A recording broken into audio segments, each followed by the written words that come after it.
یہ علامتی ریئیکشن ہے ہمارا. اگر اس کے بعد ہمیں اس طرح سے گھسیٹا گیا اس جنگ میں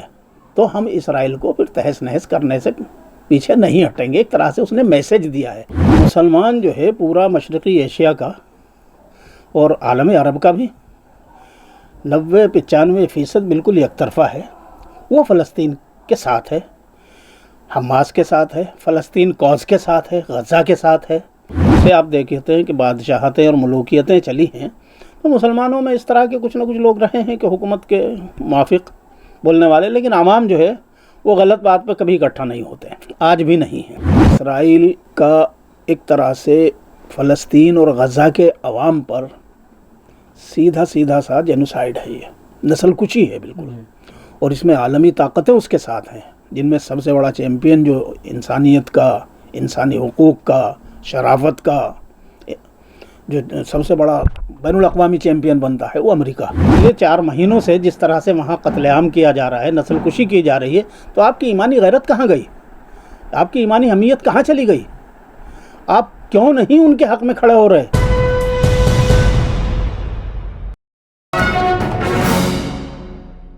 ایران کے اسرائیل پر حملے کے بعد بھارت میں 2 گروپوں میں لوگ بٹتے ہوئے نظر آ رہے ہیں. کوئی اس حملے کو ایک دوسرے نظریے سے دیکھ رہا ہے اور کوئی اس کو کہیں نہ کہیں جیت کے طور پر دیکھ رہا ہے اور ایران کے ساتھ کھڑا ہوا ہے. بڑی سنکھیا میں لوگوں نے جس دن حملہ کیا گیا ایران کے ذریعے تو مٹھائیاں تک بانٹیں اور سوشل میڈیا پر ایک دوسرے کو بدھائی دیتے ہوئے بھی نظر آئے. دوسرا طبقہ جس کی بات ہم کر رہے ہیں وہ یہ کہتا ہوا نظر آیا کہ یہ محض ایک پھلجھڑیاں تھیں، کوئی نقصان نہیں ہوا، ٹارگیٹ جان بوجھ کر کے ایسی جگہوں پر نہیں رکھا گیا جس سے آبادی میں جو ہے نقصان ہوتا. انہی تمام چیزوں کو بات کرنے کے لیے ہمارے ساتھ موجود ہیں عبدالرحمن عابد صاحب، سینئر جرنلسٹ. ابھی میرا آپ نے انٹرو سنا تو کیا کہتے ہیں اس پورے جو تاثر بھارت میں اس پورے حملے کو لے کر دیا جا رہا ہے؟ دیکھیے، بھارت میں جس طرح سے مسلمانوں میں آپ دیکھ رہے ہیں، اور بھارت ہی میں کیا، مجھے تو ایسا لگ رہا ہے کہ پاکستان میں بھی، بھارت میں بھی، بنگلہ دیش میں بھی، پورے بر صغیر میں، اور آگے دیکھیے تو انڈونیشیا اور ملیشیا میں بھی مسلمان جو ہے پورا مشرقی ایشیا کا اور عالم عرب کا بھی 90-95% بالکل یک طرفہ ہے. وہ فلسطین کے ساتھ ہے، حماس کے ساتھ ہے، فلسطین کاز کے ساتھ ہے، غزہ کے ساتھ ہے، بیت المقدس کے ساتھ ہے. ہاں، حکمرانوں اور بادشاہوں کا مسئلہ الگ ہے، اور جو کچھ تھوڑے بہت لوگوں کو آپ دیکھتے ہیں کہ جو لکھنے پڑھنے والے لوگ ہیں، چاہے وہ فیس بک پہ ہوں یا دیگر سوشل میڈیا کی سائٹس پہ ہوں یا اخبارات اور دیگر ذرائع پر ہوں، وہ لوگ جو ہیں وہ لوگ ہیں کہ جو کہیں نہ کہیں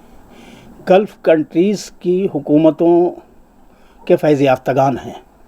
چاہے وہ علمی طور پر، چاہے وہ مالی طور پر، چاہے دوسری طرح سے، لیکن کہیں نہ کہیں ان کو وہاں سے فیض پہنچ رہا ہے. اور اس فیض کے نتیجے میں وہ جو ہے ان حکومتوں کے مفادات کے تحت جو ہے کچھ ایسی زبان بولتے ہیں کہ جو ان کے مفاد میں ہو، بھلے وہ فلسطین کے خلاف بات پڑھ رہی ہو یا جو ہے فلسطین کاز کے خلاف بات پڑھ رہی ہو. تو ہیں ایسے لوگ، ہمیشہ ہر دور میں ایسے لوگ رہے ہیں. ایسا نہیں ہے کہ یہ کوئی پہلی بار ہو رہا ہے. دور نبوت کو آپ چھوڑ دیجئے، چونکہ وہاں تو منافقین تھے، اور پھر خلافت راشدہ کے دور کو چھوڑ دیجئے، لیکن اس کے بعد سے جو ہے جب سے آپ دیکھتے ہیں کہ بادشاہتیں اور ملوکیتیں چلی ہیں تو مسلمانوں میں اس طرح کے کچھ نہ کچھ لوگ رہے ہیں کہ حکومت کے موافق بولنے والے، لیکن عوام جو ہے وہ غلط بات پہ کبھی اکٹھا نہیں ہوتے ہیں، آج بھی نہیں ہیں. آج بھی تمام امت 90% جو ہے، 90-95% وہ مسلم فلسطین کاز کے ساتھ کھڑے ہیں، فلسطین کے ساتھ کھڑے ہیں، غزہ کے ساتھ کھڑے ہیں، غزہ والوں کے ساتھ کھڑے ہیں. لیکن اس میں ایران کو الگ کر کے آپ کیسے دیکھ سکتے ہیں؟ کیونکہ 6 مہینے سے اگر دیکھا جائے تو ایران کے جو سمرتھک جتنے بھی سنگٹھن ہیں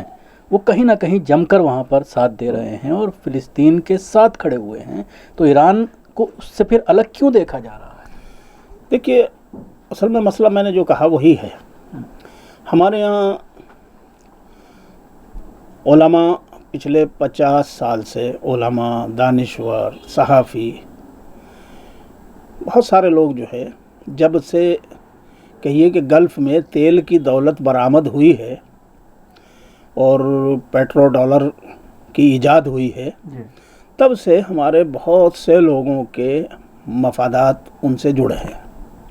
اور انہیں وہاں سے کسی نہ کسی طرح سے فائدہ پہنچ رہا ہے. ایسا نہیں ہے کہ سارا ناجائز طریقے سے پہنچ رہا ہے یا ناجائز ہی مقصد ہے، لیکن وہ جو ایک کہاوت آپ نے سنی ہوگی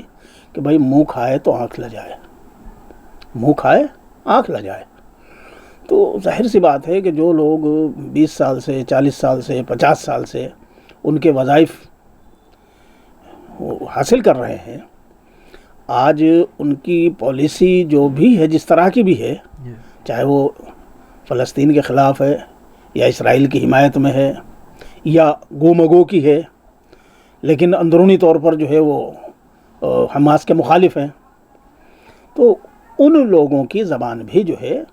ان کی پالیسی کو ہی بیان کرتی ہے اور وہ کرے گی بھی، کیونکہ ان کو وہاں سے نہیں. تو پھر آپ ان کو عالم کیسے کہہ سکتے ہیں جو اسلام کے مفاد سے مسلمانوں کی کس طرح سے 30,000 مسلمانوں کو شہید کر دیا گیا، اور وہ آج بھی کہیں نہ کہیں سعودی عرب کے ساتھ کھڑے ہوئے ہیں، اور سعودی عرب جس طرح سے کہیں نہ کہیں اسرائیل کے ساتھ ہے. ہاں تو وہ اسی لیے کھڑے ہوئے ہیں، وہ یہ سمجھتے ہیں، دیکھیں جیسے بہت سارے مسلمان بھی، آپ اور ہم بھی، آپ کو یاد ہے کہ جب تک یہ بالکل امتیاز نہیں ہو گیا، حالات نے چھانٹ کر کے بالکل الگ الگ نہیں کر دیا، 5-7 سال پہلے تک آپ اور ہم بھی یہی سمجھتے تھے کہ بھئی اسلام کا سب سے بڑا علمبردار جو ہے دنیا میں وہ سعودی عرب ہے،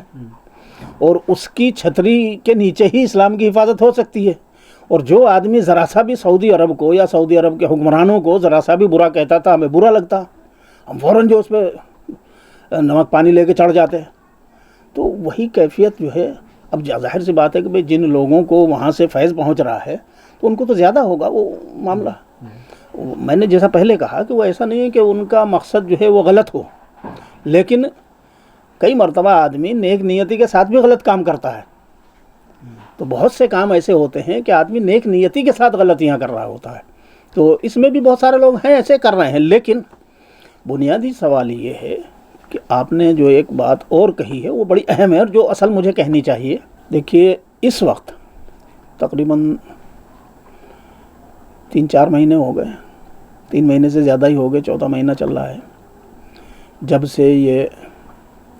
حماس اور اسرائیل کے درمیان سیدھی جنگ ہو رہی ہے. اور یہ جنگ نہیں ہے، بلکہ سچ بات یہ ہے کہ اب تو شروع کے 7-8 دنوں کو چھوڑ دیجئے، تو اس کے بعد اسرائیل کا ایک طرح سے فلسطین اور غزہ کے عوام پر سیدھا سا جینوسائیڈ ہے، یہ نسل کشی ہے بالکل. اور اس میں عالمی طاقتیں اس کے ساتھ ہیں، جن میں سب سے بڑا چیمپئن جو انسانیت کا، انسانی حقوق کا، شرافت کا، جو سب سے بڑا بین الاقوامی چیمپئن بنتا ہے وہ امریکہ. وہ اس ظلم و تشدد میں، اس جینوسائیڈ کو کرانے میں اور کرنے میں سب سے آگے ہے. فرانس ہے، جرمنی ہے، برطانیہ ہے، اور یہ سارے وہ مکار اور منافقین ہیں جو ساری دنیا میں انسانی حقوق کے اور انسانیت کے جھنڈے اٹھا کر کے جو ہے زبردستی مکھوٹے چڑھا کر کے لوگوں کو دھوکہ دینے کا کام کر رہے ہیں. لیکن آج جب فلسطین میں 35,000 کے قریب عام لوگوں کو ناجائز طریقے سے بالکل نسل کشی کر دی گئی، ان کے بچے، عورتیں، بوڑھے، جن کو دنیا کا کوئی بھی قانون، کوئی بھی اخلاق، کوئی بھی تمدن، کوئی بھی تہذیب الاؤ نہیں کرتی کہ ان پر حالت جنگ میں بھی حملہ کیا جائے. اور یہاں تو جنگ ہے ہی نہیں، یہاں تو سیدھا نسل کشی کی جا رہی ہے اس بہانے سے. ایک تو بات یہ، پھر ایسی صورتحال میں مسلمانوں کے 57 ملک آئے، بیٹھے، باتیں کری، گھر چلے گئے، پھر آئے، پھر بیٹھے، باتیں کری، گھر چلے گئے. جب ان کی پبلک کا، عوام کا دباؤ بہت زیادہ بڑھا تو 2-4 بیان دے دیے وقتاً فوقتاً، ایسے کر کے کہ مقامی لوگوں کو جو ہے ذرا ٹھنڈا کیا جا سکے، بتایا جائے ہاں صاحب یہ تو فلسطین کے حق میں، اندرونی طور پر جو ہے اسرائیل کے ساتھ کھڑے ہوئے. بھائی مصر میں محمد مرسی اقتدار میں آتے ہیں، وہ آپ کے پاس 3 مہینے کے اندر 3 چکر لگاتے ہیں، چاہے عمرے کے نام سے آتے ہیں، چاہے زیارت کے نام سے آتے ہیں، چاہے آپ سے ملاقات کے نام سے آتے ہیں، اور آپ کی خوشامد کرتے ہیں کہ آپ قیادت کیجئے عالم اسلام کی، اور ہم آپ کے کارکنوں کی طرح سے کام کرنے کے لیے تیار ہیں، آپ مصر کو مدد دیجئے جیسے آپ پہلے دے رہے تھے، لیکن آپ ایک کھوٹی چونی ان کو نہیں دیتے۔ لیکن مرسی کو ہٹانے کے دوسرے تیسرے دن ہی آپ فوراً جو ہے سیسی کو $30 ارب جو ہے وہ دے دیتے ہیں۔ جیسے ہی اس نے مرسی کو جیل میں ڈالا اور یہ ظالم نیا فرعون مصر آ کر کے بیٹھ گیا، تو آپ جو ہے $30 ارب اس کو تیسرے دن ہی دے دیتے ہیں، اور پھر ایک بار نہیں 3 قسطیں اسی طرح دیتے ہیں لگاتار 2-3 مہینوں کے اندر ہی اندر۔ اس وقت آپ کو نہیں نظر آتا۔ اس کا مطلب یہ ہے کہ آپ جو ہے دنیا میں اسلام پسندوں کو اور اسلام پر عمل کرنے والے لوگوں کو قطعاً دیکھنا نہیں چاہتے۔ آپ صرف یہ چاہتے ہیں کہ اسلام کے نام پر مکھوٹا رکھنے والے لوگ آپ کے ساتھ کھڑے رہیں، لیکن جو ریئل عمل کرنا چاہتے ہیں اسلام پر اور اسلام کے لیے کام کرنا چاہتے ہیں، ان کی کوئی جگہ نہیں ہونی چاہیے ان کو۔ اسی لیے اچھا فلسطین میں کیا ہو رہا ہے؟ فلسطین میں آپ محمود عباس کے ساتھ کھڑے ہوئے ہیں،